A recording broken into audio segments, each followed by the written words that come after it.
শুক্রবার দিন সকালবেলা আমার না পান্তা ভাত খাইতে ভালো লাগে এবং শুকনো মরিচ দিয়ে দেখা গেছে আলু ভাজি ছিল সেইগুলো দিয়ে আমি পান্তা ভাত খাইতেছি। আসসালামু আলাইকুম, সবাই কেমন আছেন? আল্লাহর রহমতে আশা করি সবাই ভালো আছেন।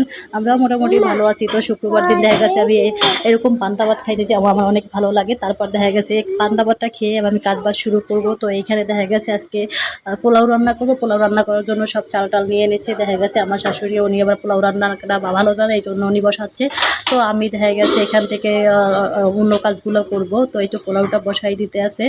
তো আর বাকি যে রান্নাবান্নাগুলো এগুলো সবগুলো শেষ হয়ে গেছে, কারণ সকাল সকালই রান্না করে রাখছি। আর গতকালকে রাত্রে কিছু রান্না করে রাখছিলাম। আর দেখা যাচ্ছে আজকে দুপুরবেলার রান্না এগুলো একদিন বন্ধ পাইলে সবসময় চেষ্টা করি একটু ভালো মন্দ খাওয়ার জন্য, সপ্তাহে একদিন বন্ধ পাই।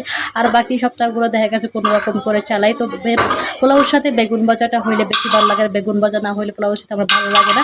আর এদিক দিয়ে হয়েছে দেখা গেছে আমার মেয়ের দেখা গেছে সপ্তাহে একদিন আমি আমার মেয়েকে গোসল করাইতে পারি, এই জন্য দেখা গেছে ওকে গোসল করাই